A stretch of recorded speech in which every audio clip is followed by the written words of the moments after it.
Hi there, Remote Chess Academy, David Miedema here. In this video I'll be talking about how to avoid blunders. In order to paint a picture I will show you two games.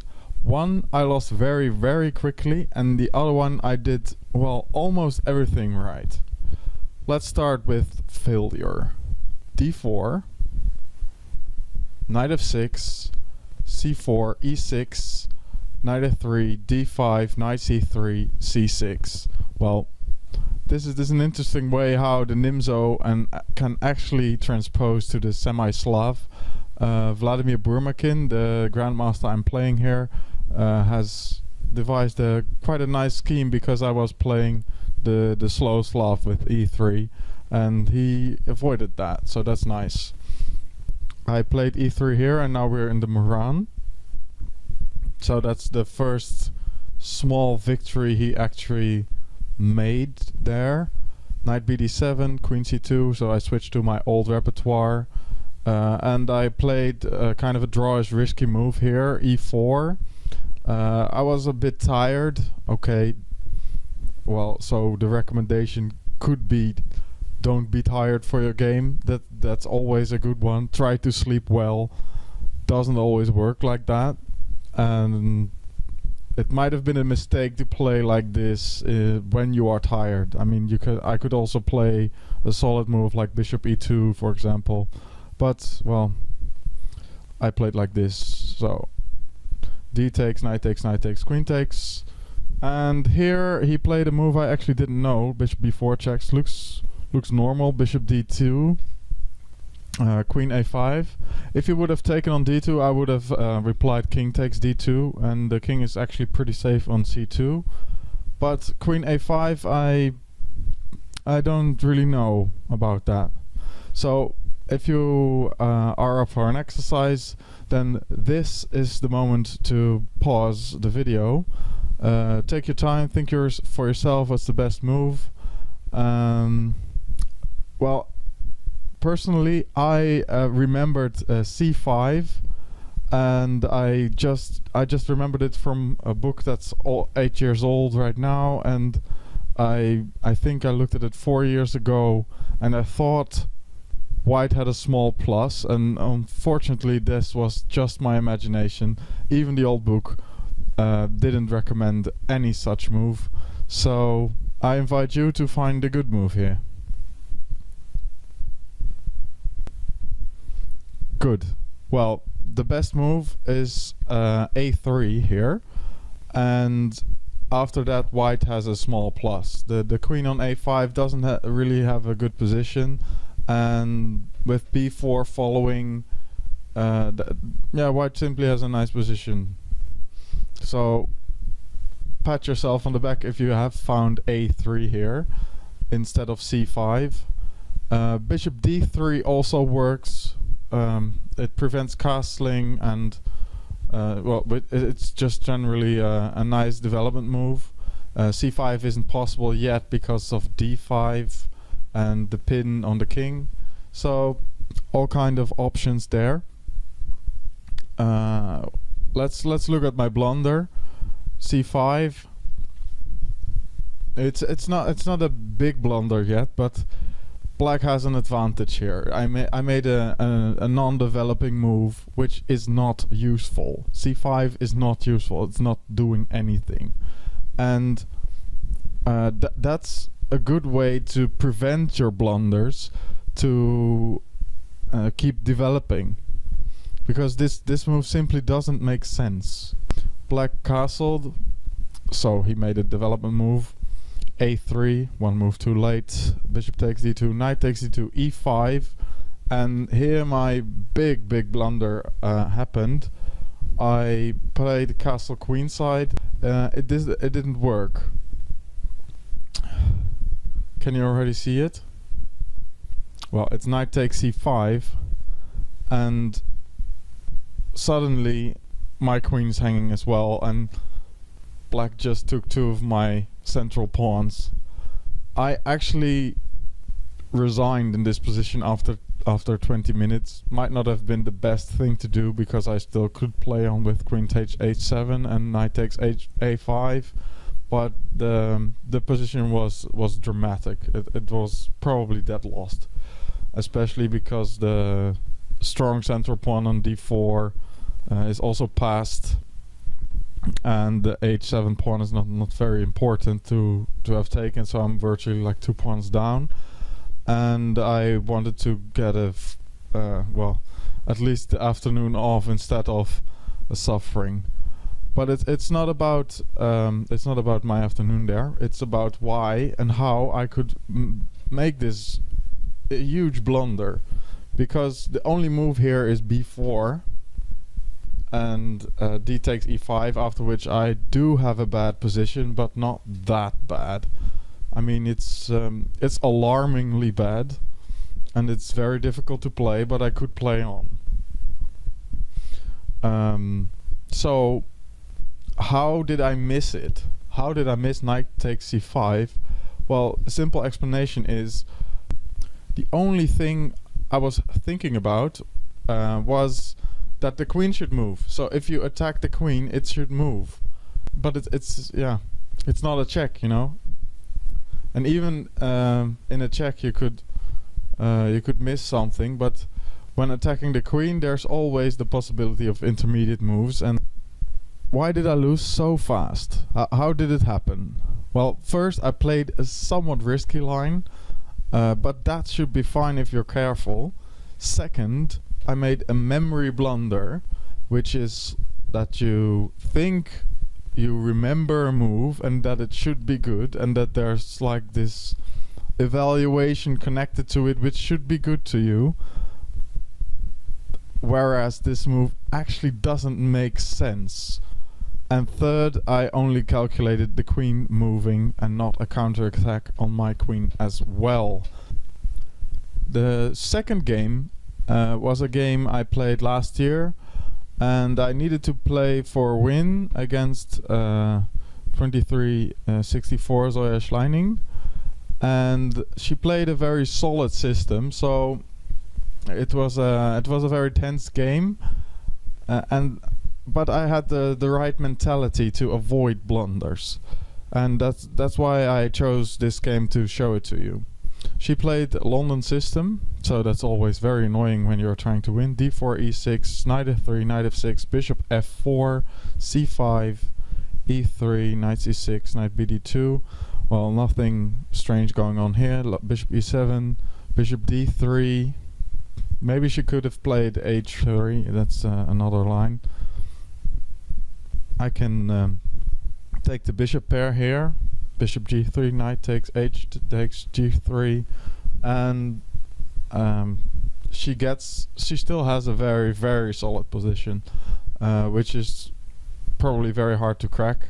It does remind you of a slow Slav position here, without d4 played, and yeah, there's still a lot going on. Queen c7, inviting some bishop takes h7 stuff, but of course that never happens. c3, h6, I just prepare castling maybe, and I'm just making small solid moves. So no insensible moves like e4 in the last game.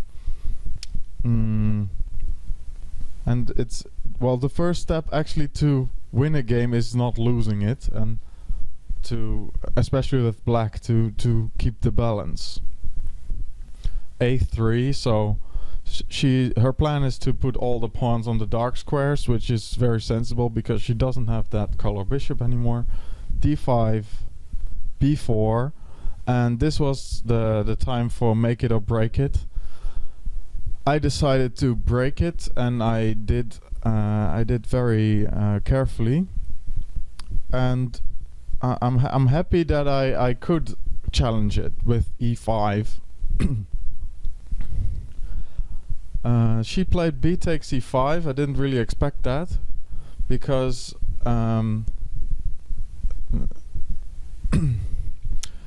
sometimes it's easy to forget that when calculating, one should also calculate the easiness of the position. With that I mean, you pose the question, am I good at these positions? And if the answer is no, you should try to find another line, or well, only if it's like the only move you should go for it. I considered myself to be quite good at like piece versus 3 pawns position, so I hardly considered this sacrifice. And when it occurred, I was actually happy that she went for it, because there now the position becomes really imbalanced and there's a lot of room for error. E4, knight takes, d takes, bishop takes e4, queen a5, which is a prophylactic move. It goes out of the way of d5, d6, and at the same time attacking c3. And once you see that, it's virtually the only move you can play. Queen c2, castle kingside, and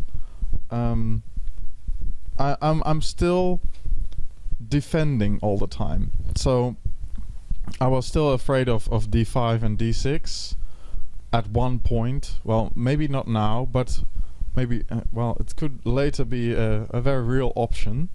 So I played bishop f6, stopping d5 and making room for the knight to go to e7. Knight d2, sensible move, eyeing d6. And in this position, I invite you to find a good move. So, and this is the exercise is actually to find a move that still constructs and makes makes it solid, you know? Slow, solid move. That's good.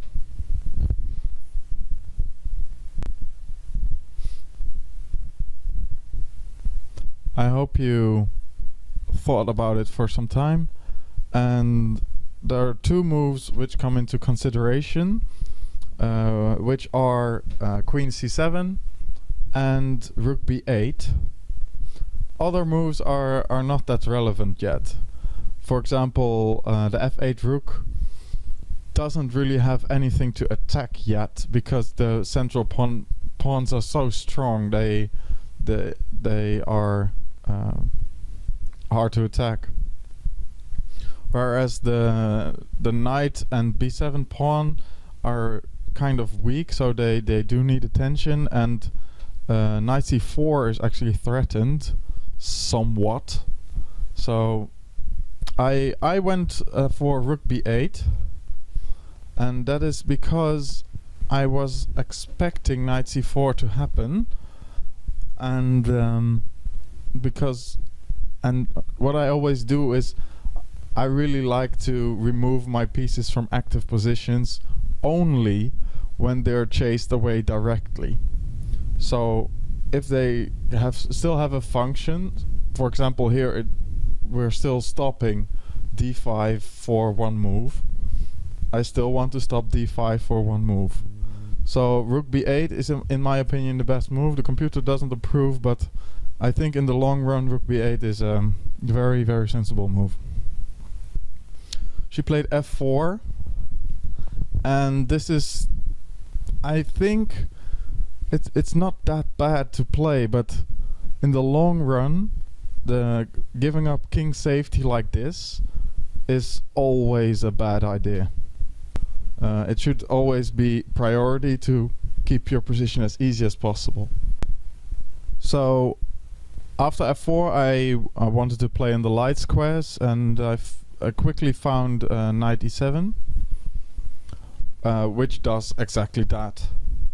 Rook fe1, g6, strengthening my hold on the light squares, and bishop d3, knight f5, and I'm annoying the white pawns again, because well, pawns can't go backwards, and I wanted to prepare the position for the time trouble, to open up her king and make her position more easy to blunder away.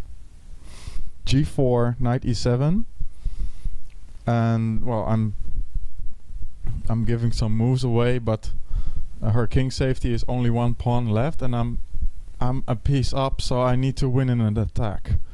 and I'm creating something here. Bishop h4, rook f1, knight d5.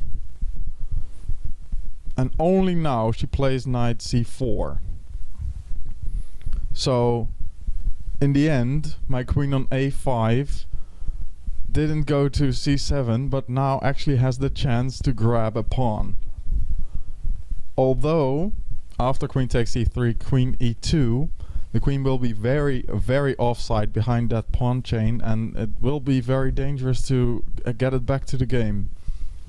Queen takes e3 nevertheless is the best move, and fortunately I played it and I had calculated it very carefully. Queen e2, because I found bishop g5, and after bishop takes e3, queen takes d4, the position with the piece sacrificed back is actually better for black because of the weak queenside pawns of white. So she played f takes g6 here, whereas she could have went for rook ac1, which I calculated as bishop takes e3, queen takes e3, I saw that one as well, knight takes, rook takes c3, knight takes f1, and I thought this exchange sacrifice would probably be enough for me to win. However, it's still an equal and exciting position. However, when you have to calculate this and see this 5 moves ahead, and you have to see and appreciate this sacrifice, that's kind of hard. And I can really imagine that you wouldn't play this as white, because you're an exchange down in the end, and no one really likes to play an exchange down, especially in such a tense game. So f takes g6. Here I should have played bishop takes g4 according to the computer, but it's way too risky. It was too hard to calculate for me, and I'm still convinced that for me it's just not doable. So I took on g6 hoping that she would exchange the rook, because then the queen would be safe on c3, because there's no 2 rooks able to attack it anymore, and I would have a piece for 2 pawns and would probably win quite easily. She didn't do that. She played rook fc1, but she probably missed the combination I had installed for her. This is the decisive blunder, and as we can see here, she's attacking my queen and she misses, just like in the previous game, that I can attack her queen as well, and now it's over. Especially when you see, like, at the end of your variation there should be a double attack on e6, so she would regain the piece. Queen e6 check, king h8, queen takes d5, but here I have a trick. Bishop takes e3 and rook f5, winning immediately, and this is actually how the game went.